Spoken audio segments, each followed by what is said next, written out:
Hey guys, so today on a 24-hour shift on a psychiatric ward. I am going to have to cover about about 4 words really, basically. So I'm sure you'll be wondering what does it feel like to actually be on an acute psychiatric unit for 24 hours? Okay, so guys, sure. So it's a non-residential on-call. So basically that means that I don't have to be in the hospital all through the 24 hours. I'm supposed to start like 9 a.m. today and I'm going to be ending 9 a.m. tomorrow morning. But what happens is I don't have to be on the ward all the time. So I have a small phone, and with that phone, I'm going to get like jobs from the ward. So if the nurses, anyone needs my attention, they're going to ring me and give me a little bit of details about the job. And that is to help me decide, oh, do I have to come in to review this patient and sort this job out? Or is this something I can actually do remotely? So if it's something that I can sort out remotely, maybe like make some adjustment to a medication or anything like that, that I don't really have to be in person to sort out, then I can do that from the comfort of my room. But if I need to review this person, and a lot of times it usually happens that you have to go in, because if there's a no admission, you definitely have to click in the no patient, do the examinations, the investigations and everything. If there's a need to do like an out of stock prescription, so we usually do it on what we call an FP10 sheet. So you definitely have to go in, because the FP10 is usually kept in the hospital, so you have to go in and do the FP10 prescription.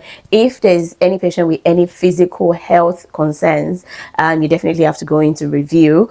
If there is a need for, maybe if a patient is agitated and there's a need for what we call rapid tranquilization, which is more like to give medications that can help the patient to quickly settle down, then you definitely have to go in, because you also have to review the patient even after you have administered the medication. So there are so many reasons why you have to come in every time you are called, and if there's a need for you to go in, then you get to the hospital. If you live not far away from the hospital, then you can easily go from your house to the facility. But if by venture you live a bit far away, it is advised that you book yourself into an hotel or any rest facility nearby, and then from there, anytime you have to come in, you just come from there and get to the hospital as quickly as possible. And so that's usually how it goes. So today is a weekend, and I would say weekends could be busy and sometimes it might be chilled.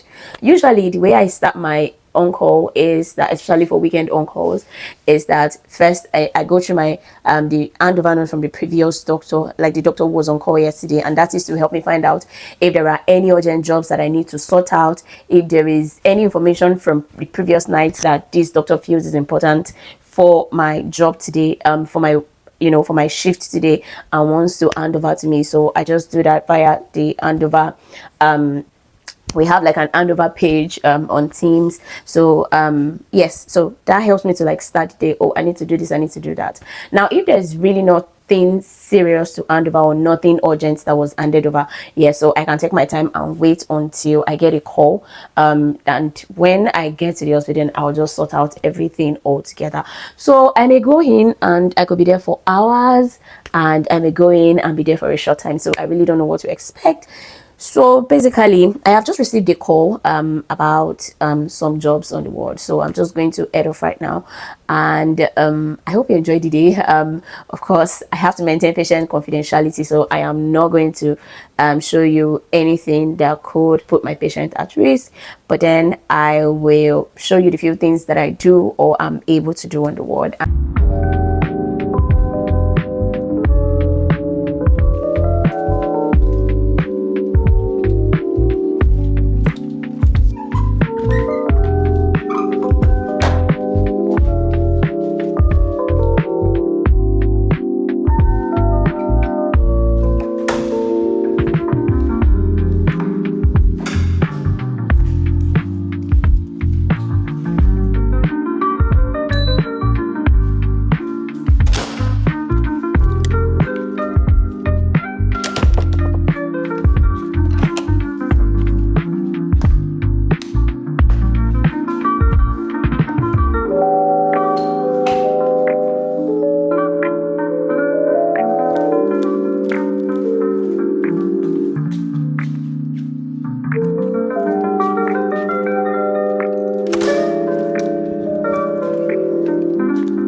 doing all right. I come from what?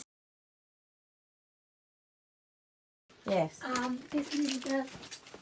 Do you have any outstanding jobs? TTOs. Why am I the one doing TTOs? It's supposed to be done by the day doctors. When is the person leaving? I think tomorrow will be the DPM, and I don't know. It is written in the diary like this, TTOs. So I have just got my first job list from the first ward. So nothing urgent really, but there are things I need to sort out. So I'm just going to head off to the other ward where and find out what is going on. So usually when I come to the unit, I go to all the wards and then find out if they have any jobs for me at all. So and then I try to prioritize my list, what is most urgent, and then I attend to them in that order. And when I'm done with everything, then I step out until I get the next set of jobs. So this is the first one, so I'm just going to hold on to this and we'll get back to it later after I have gone around the other wards and then make a list.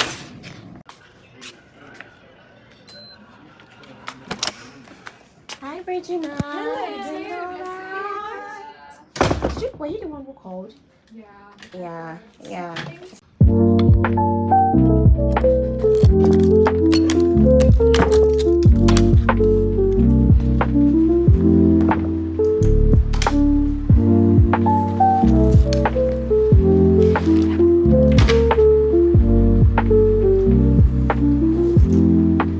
So I'm currently at the second ward and I've got a few jobs. So there's a patient who had a fall but is stable. It's just for me to review and do performer. Yeah, so anytime a patient falls, we have to like document the incidents. And yeah, so I'll do that. Then I have to do some medications, prescription, and also what's the other job again? Yes, I need to do an ECG for a newly admitted patient. So of course I have to see the patient while they fall first, then I'll try to sort out the medications, then I'll get on with the ECG and I'll carry on to the next ward. So I've got this ECG here that I'm going to be completing just patient details and every other thing, and this prescription here that I'm just going to be filling out for a patient, and when I'm done, yeah, I can take a bit of break and just sip my drink.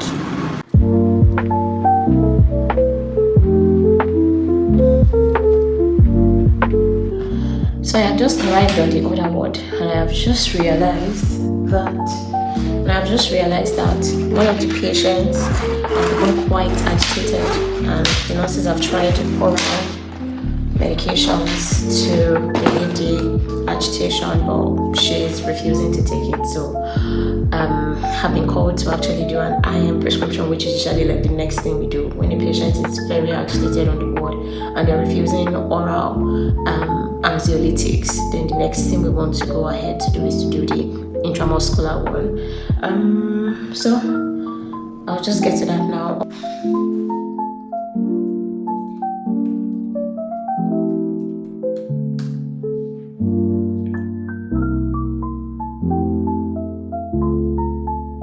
So now I'm going to get on with the initial jobs that I had. I'm going to try to sort that out. So I need to do ECG and take bloods for some tests for one of the new patients on the ward, and then I'm just going to prescribe one patient's medication.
I'm just getting some bloods from my patient, so I'm going to be labeling all of that now and sending it off to. There's a patient who wants some clarifications with his medication, and he wants a certain dose of this medication, and I am not comfortable prescribing it, so I'm going to discuss with my consultant and I'll send this off to the lab. So for now, I don't have any other jobs to be done, and so this is, so I guess by the time I'll be done here, it will be past 2 p.m.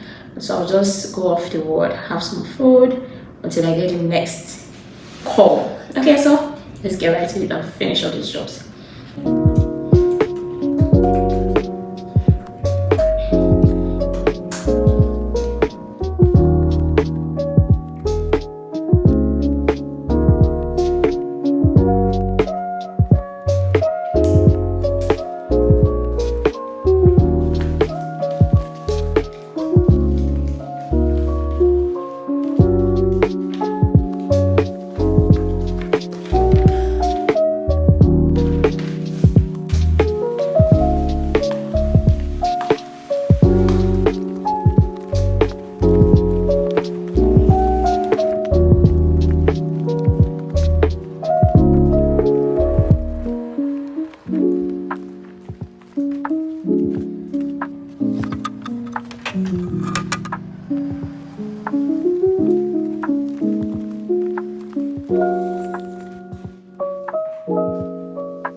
It's now time to make that call.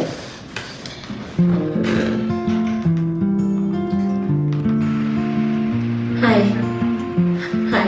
I'm the on-call SHO. Could you please put me through to the registrar on call?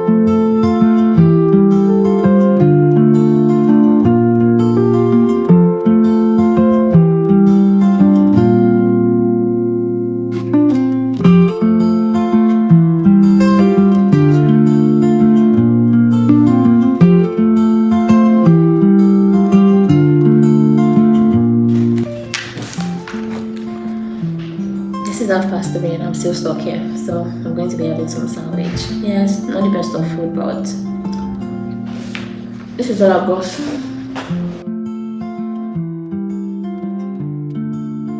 So guys, I'm currently in another facility. This is the fourth one I was telling you about, the rehabilitation center. So I got a call, let's say about 30 minutes ago, that is a patient that needs to be reviewed and all of that. So I had to come in, and now I've taken some bloods already because this patient definitely needs those bloods, and I am just preparing to send this off to the lab now. I've already reviewed the patient, I've done examinations, and so right now I'm just going to fill in the details of this blood, and then I'm going to document in my laptop, and that's it. If there's any other thing they need me to do, I'll just sort everything out before I leave. So let's get to it. Yay!